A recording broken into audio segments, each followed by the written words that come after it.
Good evening. This is the primetime news on the Joy News channel. In the headlines tonight, President John Mahama promises to respect Supreme Court ruling on petition challenging his 2012 election victory. Trial of businessman Alfred Woyome adjourned again as the state once again fails to produce witness to testify. Sole Judgment Debt Commissioner, meanwhile, issues ultimatum for Bank of Ghana to produce documents supporting its payouts on behalf of government. Causes as Pantang Hospital mortuary risk decomposing as refrigerator units succumb to erratic power supply.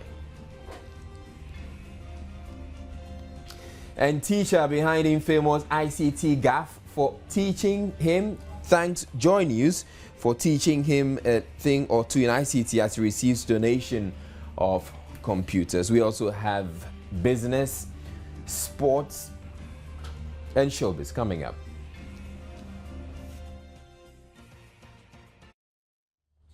Now on to our very first story. A delegation of chiefs from the Eastern region has urged President Mahama to accept whatever ruling comes out of the petition challenging his declaration as winner of the 2012 presidential election. The Regional House of Chiefs delegation, led by the Ochehene Osajifo Mwetiofori-Penning, also complained about the president's failure to consult them in his appointment of regional minister. All of us have to be committed that whatever the justices arrive at, all parties, all citizens in our country will accept the decision in good faith. The Ochehene called for more involvement of the chiefs. Chiefs and Ananum and Cairns are frankly tired of just being passive appendages to our socio-economic development. We need to participate in trying to develop our people. For instance, if the president is doing a favor by appointing DCEs to our different localities and communities, we would like to be consulted. Last night or 2 nights ago, we heard on the radio that a new Eastern Region minister has been appointed.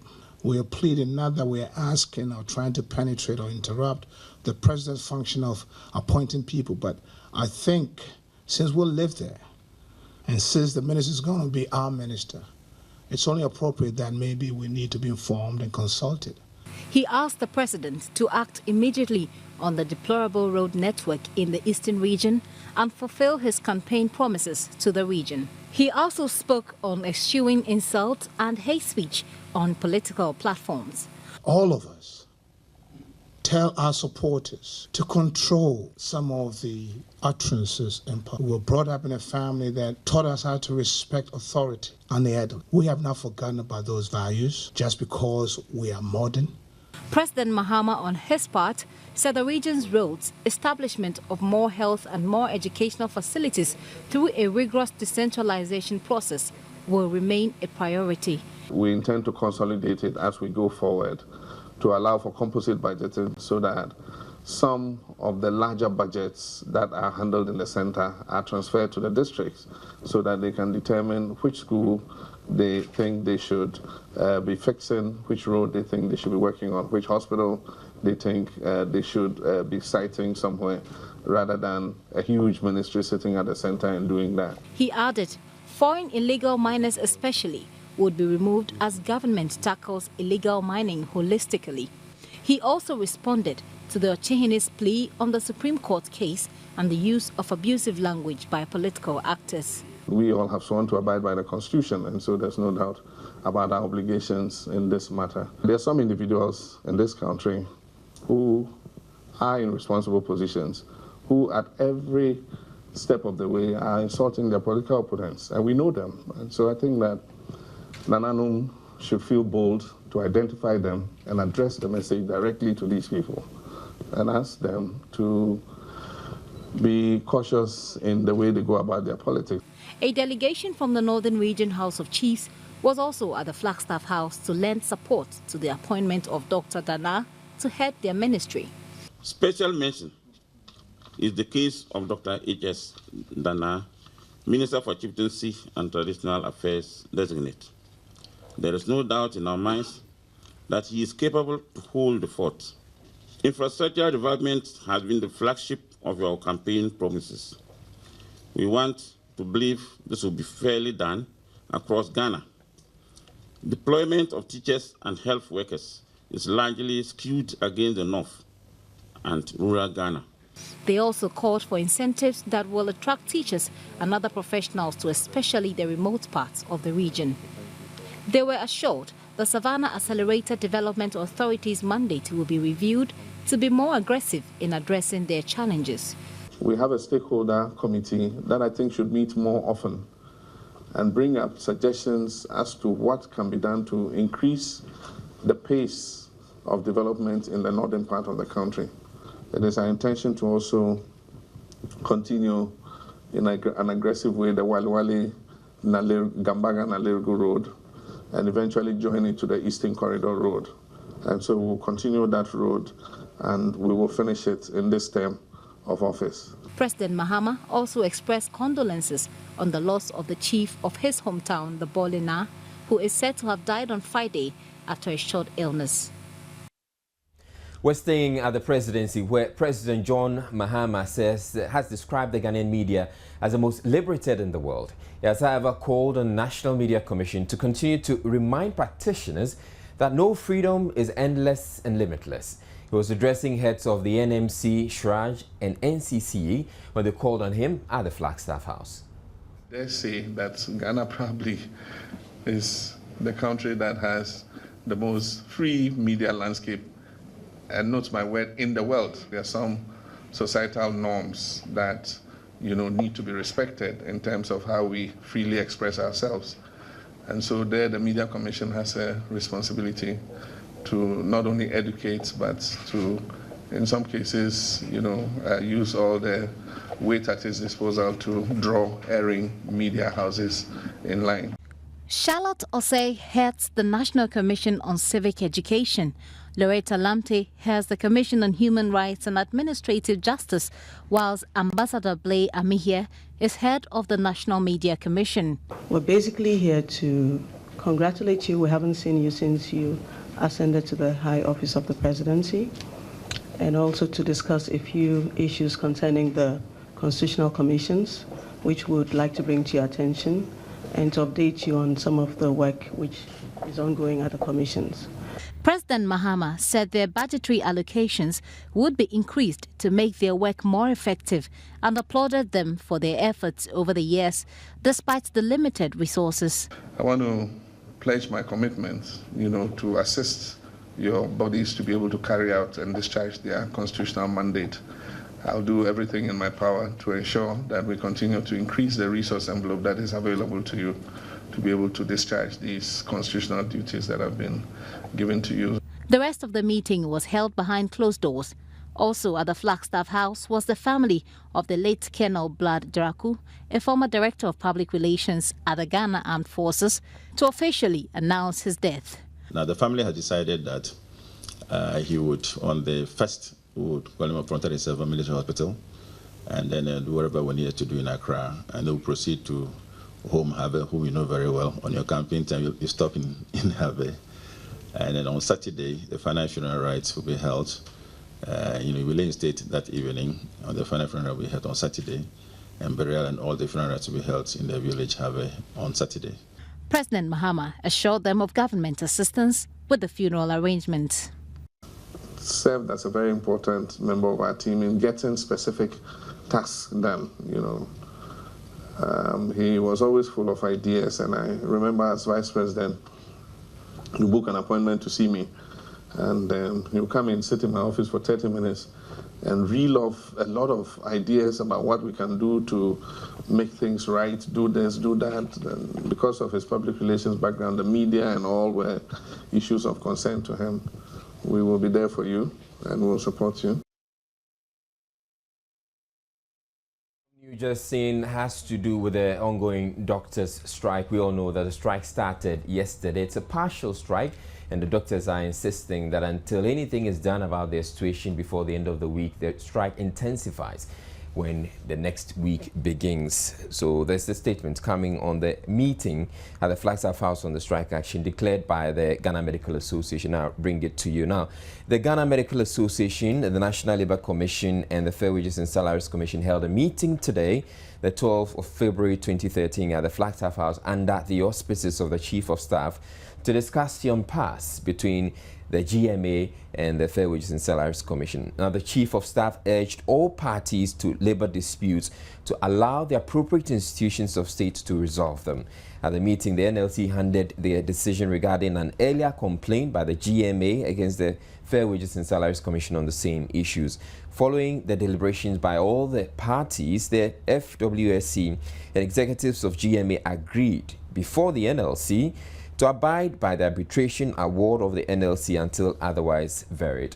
The executives of the GMA and the Fair Wages and Salaries Commission subsequently paid a courtesy call on His Excellency Vice President KB Emisa Arthur. So that's what we have coming from the presidency on a meeting that took place between the doctors, the Ghana Medical Association and the Fair Wages and Salaries Commission. Now, my colleague Evans Menson, he's been following the story for a while now, and so he's bringing us some more insight on this particular story. Now, we know, Evans, that the doctors started a partial strike yesterday, but where have we come to, or what has been the progression until now? It started some time back in 2011, and if you read that statement, it refers to some arbitration award that was given to the GMA and the parties had to stick to. It also refers to an earlier complaint by the GMA, all dates back to 2011, when the GMA had gone complaining about two central things. One had to do with their market premium, and they said there were distortions in the market premium, so they want that rectified. Second had to do what they considered to be a reduction in their pension contribution. They wanted that again addressed, and so it went to the Labour Commission, ruled that indeed the market premium distortions are indeed true. They were asking for a certain percentage. They didn't get that percentage, but they got something that both parties worked out win-win, happy. And again, on the subject of the pensions, it applied again that both parties went out happy, although they didn't get what they wanted. Now, what sparked this latest strike is that, according to them, last year, all of a sudden, the changes that they all agreed that will be effected, then government was reneging on that particular ruling. They are not abiding by them anymore. It wasn't reflecting anymore. So they had been complaining about it consistently, and said, well, we've entered a new year. It's time for you to act. You've taken us for granted, so we are backing out. Now, so from what we understand from this meeting, the parties have agreed again to go back to that ruling in 2011, which was reinforced last week, and abide by them. So they are going to go back to the market premium that they agreed to. They're going to go back to the deductions from their SNP contribution that they agreed to. Essentially that. What we don't know, Israel, is whether this is enough to get the doctors back to work. Right, thank you very much, Evans. And we'll be following up. We'll bring you some more developments or the very latest updates on this particular story. In other news, the Bank of Ghana has until April 15 to furnish the Judgment Debt Commission with supporting documents for judgment debt payments between 1992 and 2012. This was after the bank's representatives showed up at the Commission's hearing today but could not provide enough supporting documents. The Commission wants copies of all payments made on behalf of government to claimants, as well as copies of payments made through the Chief Director of the Ministry of Finance. Officials of the bank went to the Commission with documents covering 2010 and 2011, complaining their data has not been digitized and that getting hard copies of the requested documents has been arduous. Counsel for the Commission explains to Joy News the documents being requested cover millions of Ghana cedis in judgment debt payouts. We did not get all the documents, but we had quite a couple of them, and they sought from the Commission some extension of time within which to go after the other ones and then submit them here on another date. Mr. Sokpo says the documents should provide some justification for the payments and provide clarity to specific issues. After we have collected those documents, we're going to study them, and then we will invite them over here again to talk to specific issues as far as those documents are concerned. He, however, commended the Bank of Ghana for their cooperation so far. This was the first time that 3 people testified from one department. We are really getting the cooperation of all the institutions that we have been inviting. And we hope that at the end of it all, we'll be able to present a very comprehensive recommendation to the government to put in place certain legislation that would completely terminate this issue of judgment debts or minimize them to some extent. Sitting has meanwhile been adjourned to Wednesday, February 13, with the Controller and Accountant General's Department as well as the Chief Director of the Ministry of Finance expected to appear before the Commission. The state in the case in the Alfred Agbosi Woyome trial has once again failed to produce witnesses to testify in the trial where the NDC business stalwart is accused of defrauding the state to the tune of 51.2 million Ghana cedis. This is not the first time the state has failed to produce witnesses to testify in the case, thus prolonging it. At the last sitting of the court, the prosecution gave a similar excuse that it could not bring the witnesses because of circumstances beyond its control. Director of Public Prosecutions Cynthia Lamte told the court, presided over by Mr. Justice John Ajet Nassam, that the prosecution could not produce the intended witness because the person was out of the jurisdiction of the country. She therefore prayed the court to adjourn the case, and the court subsequently fixed February 28, 2013 as the date for the next hearing. Woyome is standing trial for defrauding by false pretenses and causing financial loss to the state. He has pleaded not guilty to the charges and is currently on a 20 million Ghana cedi bail with 3 sureties to be justified. Human rights lawyer and member of the Citizens Alert Forum, Francis Javier Sosu, has described the 50,000 Ghana cedis rent allowance given to each member of parliament as unjustifiable. He said the rent allowance taken by the MPs under the prevailing economic conditions in the country has the potential to breed corruption. Government, as a matter of urgency, has been asked to immediately set up a parliamentary village where MPs will be accommodated and made to vacate when their tenure of office ends. The Citizens Alert Forum sought to assess the payment of rent advance to MPs as against the imperatives of integrity, development and social justice. At the beginning of the last parliament, the rent advances that were given to parliamentarians was 30,000 Ghana cedis. At the beginning of this parliament, the rent advance is 50,000 Ghana cedis for each parliamentarian. The total of this year's or this new parliament amounts to almost 13.5 million Ghana cedis. Ladies and gentlemen, just think about it. Can't us have a very progressive means of addressing the rent issues of parliamentarians once and for all? Who knows, the next parliament may be taking 100,000 Ghana cedis. And it goes on and on and on and on. When we are complaining about basic social amenities which we do not have. Francis Xavier Susu, a human rights lawyer, called for social justice and equity in the distribution of the country's resources. The 1992 Constitution, particularly in Chapter 5 and 6 of the Constitution, not only enshrines our rights, but also makes policy recommendations to government, such that any policy that will be undertaken by government would have an effect of bettering the life of the majority of citizens. It will be policies that will not rob the citizens of equal opportunities. Executive Director of the Ghana Real Estate Developers Association, Emmanuel Ajiman, advocated for the setting up of a parliamentary village to house members of parliament instead of the rent advance that is given to each parliamentarian whenever they start their term of office. Government can give some of these lands to the Ghana Real Estate Developers Association to construct what I call a parliamentary village. All these amounts could be put together. The government can give the real estate developers a large tract of land to build high-rise apartments. Now, still to come in the bulletin, corpses at Pantang Hospital mortuary risk decomposing as refrigerator units that succumb to erratic power supply. And the teacher behind infamous ICT gaffe thanks Joy News for teaching him a thing or two about ICT. We'll be back after this. Now, corpses at the mortuary of the Pantang Hospital here in Accra are being denied the cold storage they are used to following a breakdown in the morgue refrigerators there. The units have failed to work again after some power trips that occurred over the weekend. The corpses, as a result, are currently lying on the bare floor in the mortuary, where officials say they are better off. Beatrice Edu has more. Viewers are minded the pictures could be a little disturbing.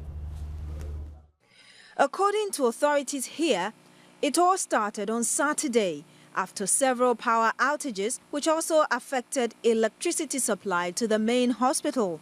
Attempts to restart the units when the supply stabilized, however, proved futile as the motors failed to respond.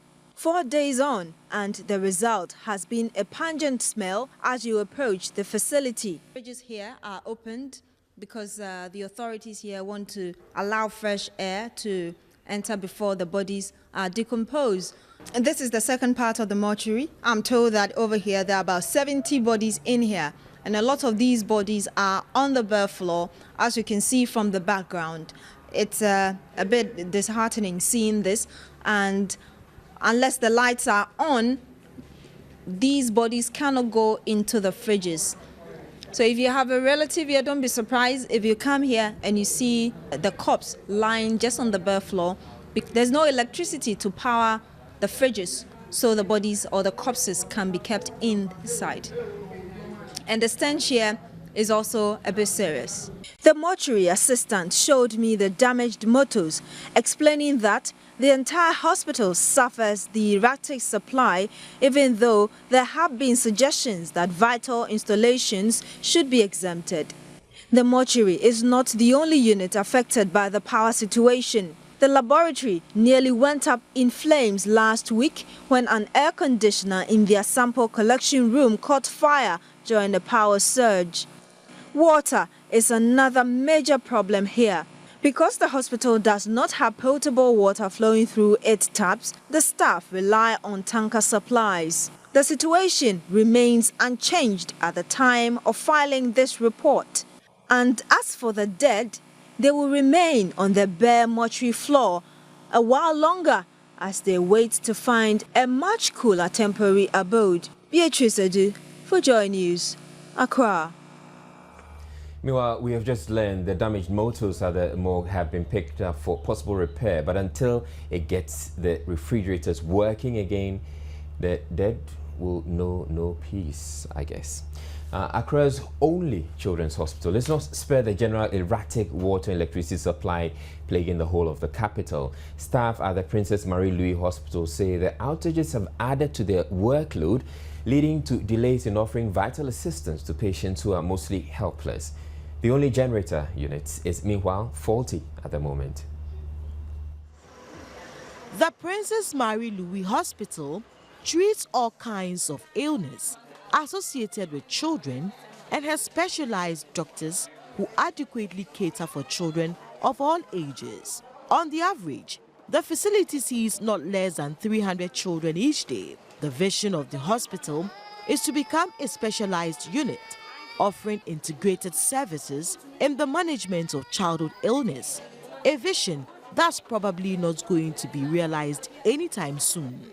The unstable water supply is one of the challenges hindering the realization of this goal. We need water to do a lot of things, to clean equipment, to wash our hands. When you're talking about, hand washing, both clients and then the staff. We've had situations where we've not had any water in the polytank, and it's really been difficult during those times. Parents whose children have high temperatures and are told by nurses to bathe their children for their temperature to normalize have lately depended on sachet water because the taps don't flow. The children's ward accommodating special cases has no reliable electricity supply, Children here are frequently tested, and results from the laboratory inform the doctors of the progress made on their health. However, the frequent unannounced power cuts tend to render them doubtful. If the generators are working, then it's not a problem because they can power some of these equipment. But when they are not working, then it means the x-rays and the labs as well will not be working. Acting in charge of the hospital, Dr. Isaac Aban is appealing to government, individuals and corporate institutions to come to their aid. Etonamsi, Joy News. In other news, the WAP police are having in their custody 2 persons suspected to be members of a motorbike theft syndicate in the municipality. 23-year-old Vincent Salifu and a 17-year-old accomplice Sakina Mahama were picked up this morning by the WAP police. Public Relations Officer of the Upper West Command, ASP Edmond Nyameche, says on the 24th of January this year, Sekou Hagan reported to the WA police about the stealing of his motorbike he parked at the forecourt of the WA Polyclinic. According to ASP Nyameche, Sekou parked the motorbike there and went into the office only to return to find it missing. He immediately named 23-year-old Joseph Kuli as a suspect and was subsequently arrested. ASP Nyameche said the police also gathered intelligence about a motorbike theft syndicate and raided their hideout this morning, arresting Vincent Salifu and Sakina Mahama, both accomplices of Joseph Kuli. He entreated the public to open up and report the miscreant to the police. Police, we are on our heels. We make sure that these social miscreants don't operate freely in the municipality. We also make sure that the public go on by their activities peacefully. I will only entreat the public to inform police of any theft, because we are staying with these social miscreants. We know their activities. They should readily give us information, then we lay hands on them. Now, do you recall this? ICT. Information. Computer. Technology. Well, I'm sure you do. Well, the Tuntunze LA Primary in the Gushegu district, where the primary school at the center of the infamous information computer technology story, has received a donation of 2 desktop computers. The donation by Group Indum should help improve the practical teaching and learning of ICT. Jojo Kobna first reported on the plight of the Gushego School and the tree in December last year. ICT. Information. Computer. Technology. The teachers' confident instruction to the pupils about what the acronym ICT stood for brought to the fore the challenges confronting deprived schools such as this one. The pupils had never sighted a computer before and had to rely on one drawn on the board by their teacher. Their situation has, however, improved, and the Group Indum companies adds to a number of companies that has already donated to the school. It was a follow-up of a story which was done by Joy FM last year of this particular school and the tree doing ICT without any computers, and he was touched.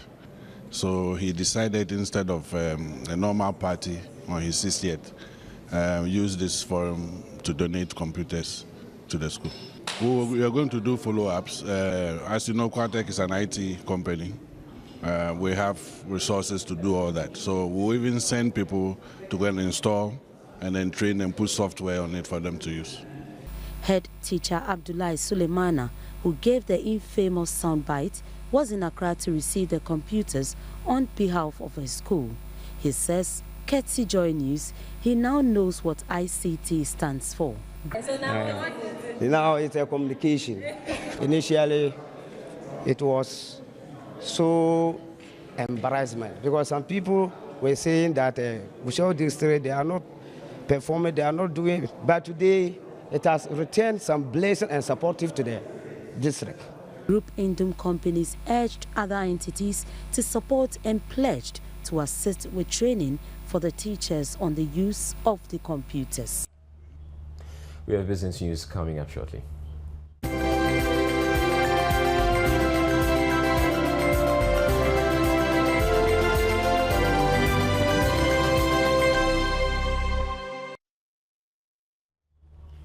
The chief marketing manager of the Ghana Trade Fair Company, Seth Asamoah, is refuting allegations carried in sections of the media that the company's incompetence or mismanagement has led to the poor state of the International Trade Fair Center.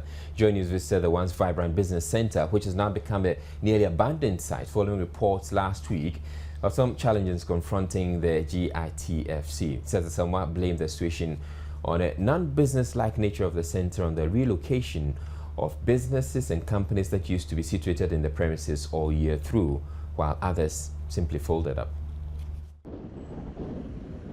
Once a vibrant business center with numerous activities and expos all year round, the Ghana International Trade Fair Company is now a shadow of its former self. A tour around the facility revealed quite an empty site with little or no activity on daily basis, save times of major expos. The place used to be more lively and more entrepreneurial. I think maybe the management weren't really keeping their eyes on things properly, especially when it comes to the trade fair activity that mostly goes on every year, twice in a year actually. Looking at 10 years back and now, the difference is too big. The difference is too big. Where we have the fountain, the playground, everything has gone so bad, and some of us actually miss those things. We wish we could have them back. Authorities are set. Most of its tenants either folded up or relocated. It is not the trade fair company that is not performing, neither the management that is not performing. But these companies who would come and exhibit, who have manufactured, who have developed new products, who are representing European or other foreign companies are no longer in existence. And therefore, what are they coming to exhibit? There is no one to come and exhibit. And what has happened in the nation is that as we are losing these very big companies, industrial giants, Ghana is now proliferated with SMEs, small medium enterprises. And these small medium enterprises, many of them do not understand what exhibitions and trade fairs are about. We are supposed to man the facility, overlook the facility, provide the platform, make the facility available to these business associations to be able to hold their exhibitions and fairs. We give them the technical advice, technical knowledge, and technical expertise in putting the exhibitions together. But if these business associations have decided and they have folded up, then we have a very big issue in the nation. He added, most companies have been unfair to the trades company after establishing themselves through the center. Let me mention, for example, Syriatex. Syriatex came in, started here small. There are many companies that have come here, Agowu, Bogas, they came in as small companies, and then Right, the situation is quite critical because it turns out that Trade Fair Center will be holding its 17th International Trade Fair, Annual Trade Fair from the 28th of February to March 11, and it's curious how they are going to go about it if they do not have electricity supply to the venue. Elsewhere, the biggest event center in the capital, the Dome at the Conference Center, has been closed down for major renovation works. The closure, which will last for almost 10 months, is to expand the capacity of the facility and upgrade it to international standards. Event organizers will be the hardest hit as they would have to consider alternate venues, cancel or reschedule their planned programs for this year. We're told it cost about 13,000 Ghana cedis to rent the facility for a night. Vice President Kwesi Misarauta has indicated government will announce new incentives to help grow private businesses in the 2013 budget. The finance minister has already announced private sector development is one of the areas the budget will focus on. Speaking during a courtesy call by the Regional Chief Executive of Standard Chartered Bank, Kwesi Misarauta said these programs should help the private sector play a lead role in the economy. The Chief Executive for Standard Chartered Bank, on their part, promised to assist government address the problem of limited access to credit for businesses. Meanwhile, Ghana will in June host the annual strategy meeting of the entire board of Standard Chartered Bank PLC.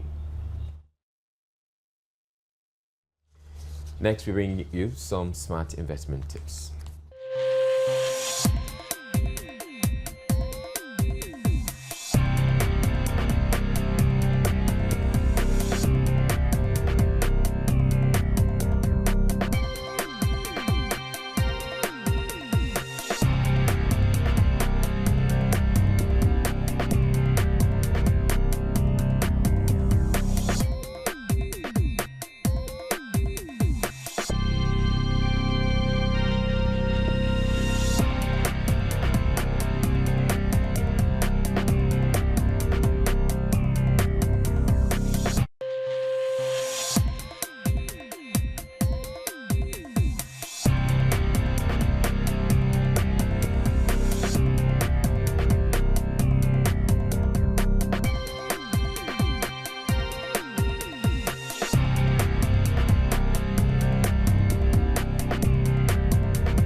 My name is Clarence Kwesi. Up here in the sports segment tonight, Ghanaian midfielder Mubarak Wakasu has become the 5th Ghanaian player to end up as the top scorer of an African Cup of Nations tournament with 4 goals and joint top with Nigeria's Emmanuel Emenike. The Spain-based enforcer has been named as the joint top scorer. He becomes the 5th player from his country to achieve that feat.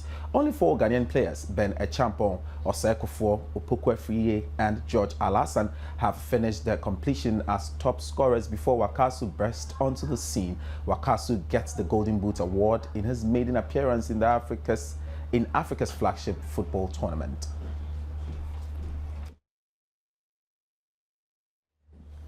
Head coach of African champions, the Super Eagles of Nigeria, Stephen Keshi, has rescinded his decision to part ways with the senior national team. The change of mind has been linked to ongoing negotiations with his employers following the team's win at the Africa Cup of Nations. A statement from the country's football federation said to have been issued on behalf of Keshi said the coach had withdrawn his resignation letter. The coach is quoted as saying, and I quote, "While I have had cause to express my displeasure over some issues that happened in the course of our participation in the AFCON 2013, which my team won by the grace of God, especially concerning my relationship with the Nigerian Football Federation, I have since had opportunity to discuss the various issues with all concerned. I am therefore pleased to say that I have reconsidered my position and have decided to continue with my job," unquote. Keshi yesterday told the South African-based radio station his decision to step down stemmed from his anger over Federation officials threatening to fire him just prior to Nigeria's quarterfinals against Ivory Coast. The Super Eagles of Nigeria are currently 52nd on the FIFA rankings, and their win on Sunday sends them into the first round group with Spain, Uruguay and Tahiti at June's Confederations Cup in Brazil. Keshi and the Super Eagles, who beat Burkina Faso 1-0 on Sunday to win the Africa Cup of Nations for the first time in 19 years, are due to return today as celebrations and presidential gala await them in Nigeria's capital, Abuja.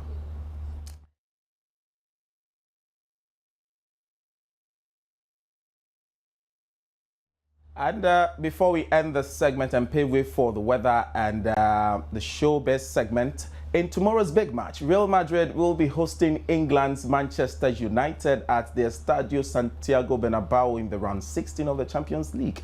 Manchester United have left veteran midfielder Paul Scholes out of the 20-man squad, which traveled to Spain for tomorrow's cracker. We will bring you up to speed on that match in tomorrow's edition of the sports segment on the Primetime News on Multi TV.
Thanks for joining me on Showbiz tonight. My name is Gladys Osei Oredu. In the season of Valentine, many are hoping to find love they can nurture for a long time, if not for the rest of their lives. More like our culture, the men will be doing the proposal. The question we ask today is, what do men find attractive about women? Is it the hair, dress, beauty, or stature? Let's find out.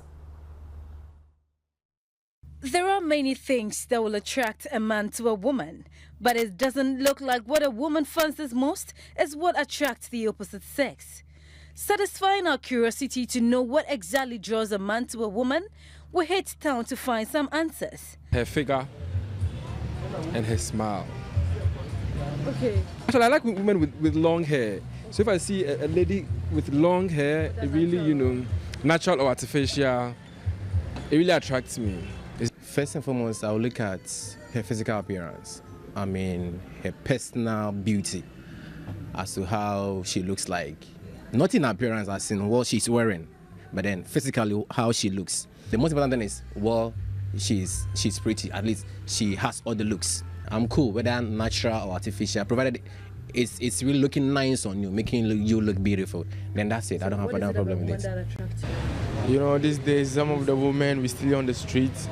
Their dressing, the way they dress, it's too much, man. So you can't afford to look forward when you see a lady passing and she's nice. Just for 1 second, you have to get time, look at a lady once and for maybe from head to toe. Looks like the men don't really look out for anything outrageous. They just want decently dressed women with some hair attraction. No wonder we seem to be living in the hair fashion season, so most women in Ghana have opted to keep their hair either natural or borrow some artificial one, which must be Brazilian, Peruvian, Indian, or just human hair. I would choose Brazilian hair because of its quality. Yes, I can wear Brazilian hair for about 3 times, but compared to synthetic hair, I can't wear synthetic hair for even 2 weeks and it will still be in its shape. It will change. It will become very hard. So when I buy the Brazilian, it's worth it. I mean, I can wear it so many times, about 3 times before I can say, yes, I'm dumping Brazilian hair. Knowing that I don't have to go through the pain of using the chemical products, knowing that my hair grows well. It doesn't break, it doesn't go through the things that I had experienced with the permed hair. And also knowing that my friends and family and boyfriend appreciate natural hair. Interesting, but no matter what women decide to do, there is always that special moment of attraction. Once you meet, you match.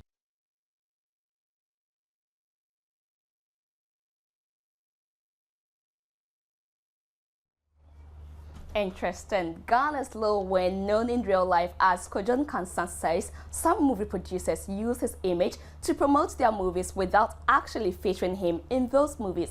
The Kumasi-based actor and comedian also says that ladies are seriously falling for him, a move that is putting his relationship in danger.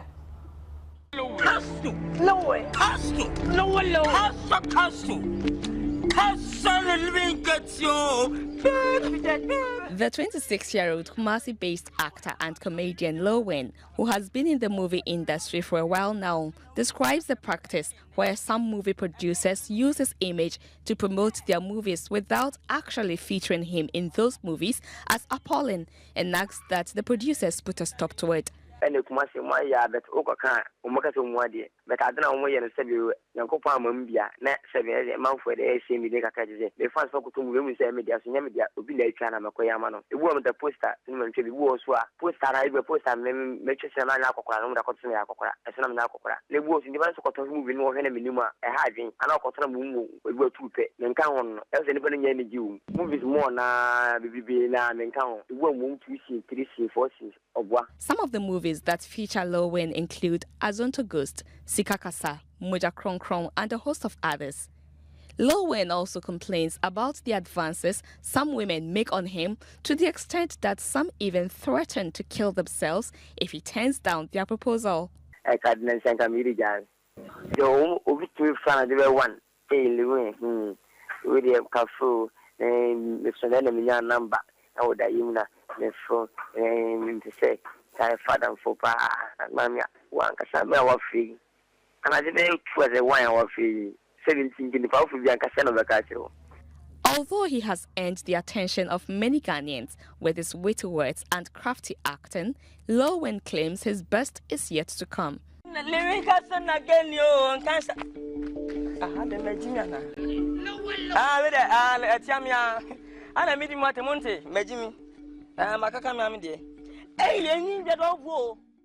So that is the hottest lady's hank for you, Lowen. He says, stop bothering him. It's almost marring his relationship. On that note, we end showbiz tonight. Thanks so much for your time. My name is Gladys. On the petition challenging his 2012 election victory. The trial of businessman Alfred Woyome has been adjourned again as the state once again failed to produce witnesses to testify. Meanwhile, the Sole Judgment Debt Commissioner has issued an ultimatum to Bank of Ghana to produce documents supporting its payout on behalf of governments. Corpses at the Pantang Hospital mortuary risk decomposing as the refrigerator units have succumbed to erratic power supply. And the teacher behind the infamous ICT gaffe thanks Joy News for teaching him a thing or two in ICT as he receives donation of computers. That's it for the bulletin. My name is Israel Lion. Have a good evening. PM Express is up next.